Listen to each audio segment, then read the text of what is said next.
The art of meditation is a way of getting into touch with reality.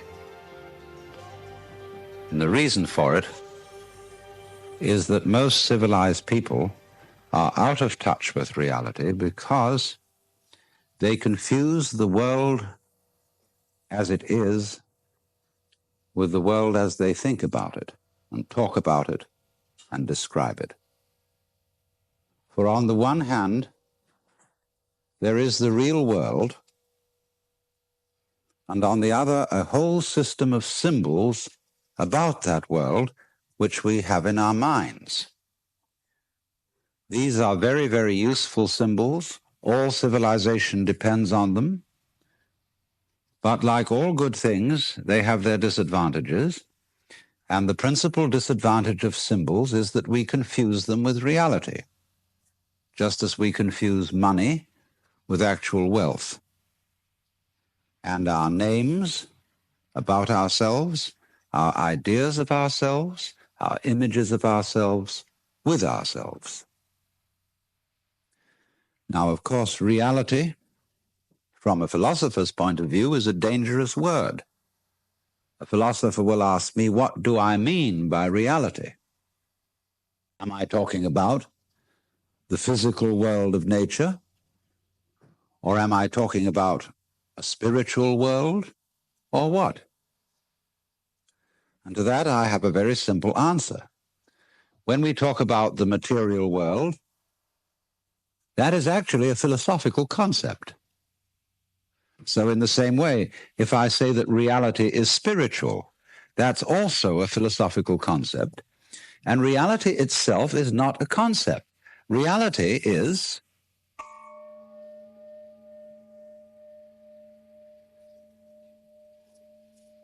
and we won't give it a name. Now, it's amazing what doesn't exist in the real world. For example, in the real world, there aren't any things, nor are there any events. That doesn't mean to say that the real world is a perfectly featureless blank. It means that it is a marvelous system of wiggles in which we descry things and events in the same way as we would project images on a Rorschach blot or pick out particular groups of stars in the sky and call them constellations as if they were separate groups of stars. Well, they're groups of stars in the mind's eye, in our system of concepts. They are not out there as constellations already grouped in the sky. So in the same way, the difference between myself and all the rest of the universe is nothing more than an idea. It is not a real difference. And meditation is the way in which we come to feel our basic inseparability from the whole universe. And what that requires is that we shut up. That is to say, that we become interiorly silent and cease from the interminable chatter that goes on inside our skulls. Because, you see, most of us think compulsively all the time. That is to say, we talk to ourselves. And I remember when I was a boy, we had a common saying, talking to yourself is the first sign of madness. Now, obviously, if I talk all the time, I don't hear what anyone else has to say. And so in exactly the same way, if I think all the time, that is to say, if I talk to myself all the time, I don't have anything to think about except thoughts. And therefore, I'm living entirely in the world of symbols, and I'm never in relationship with reality.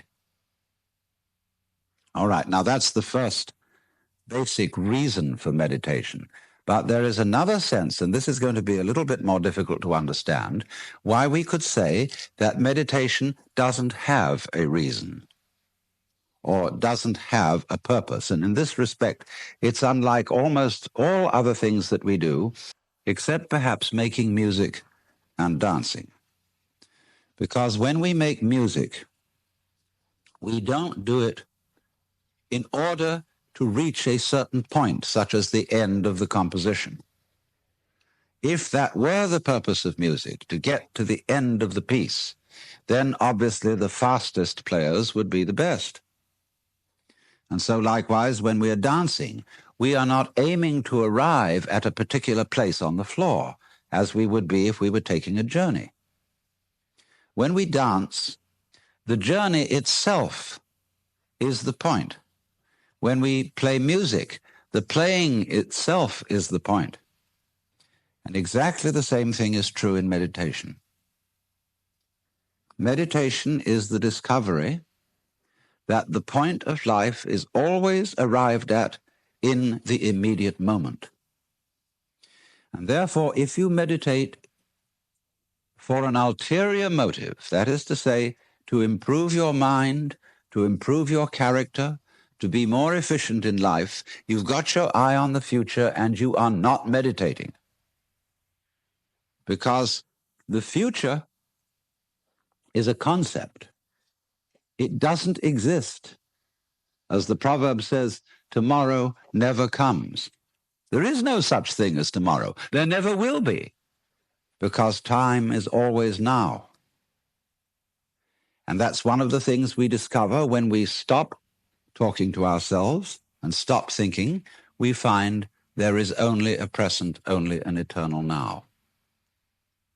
So it's funny then, isn't it, that one meditates for no reason at all, except we could say for the enjoyment of it. And here I would interpose the essential principle that meditation is supposed to be fun.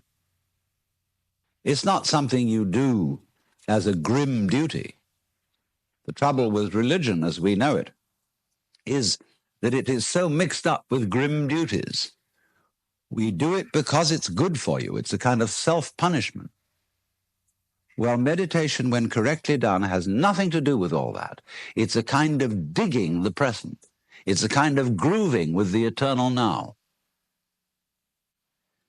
And brings us into a state of peace where we can understand that the point of life, the place where it's at, is simply here and now. Well, now, in the art of meditation, there are various props, supports. One thing that we are going to use as a means of stilling chatter in the mind is pure sound. And for that reason, it's useful to have a gong. This is a Japanese Buddhist gong made of bronze and shaped like a bowl. If you don't have one of these, you can get the rounded end of an oxygen tank. Have a machinist saw it off roughly into the shape of a bowl and use that.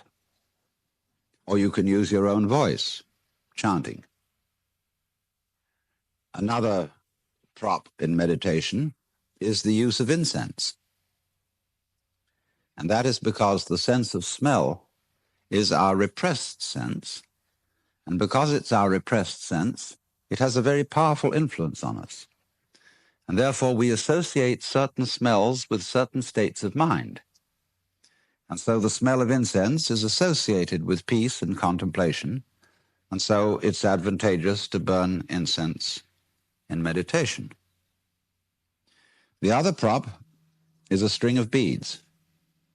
And these beads are used in meditation for an unconscious method of timing yourself. Instead of looking at a watch, you move a bead each time you breathe in and out, so that at a certain rate, you see, there are always 108 beads on a rosary. And when you get to slow breathing, halfway around the rosary is about 40 minutes. And that is the usual length of time for which one sits in meditation, because otherwise you get uncomfortable and you get stiff legs and problems of that kind.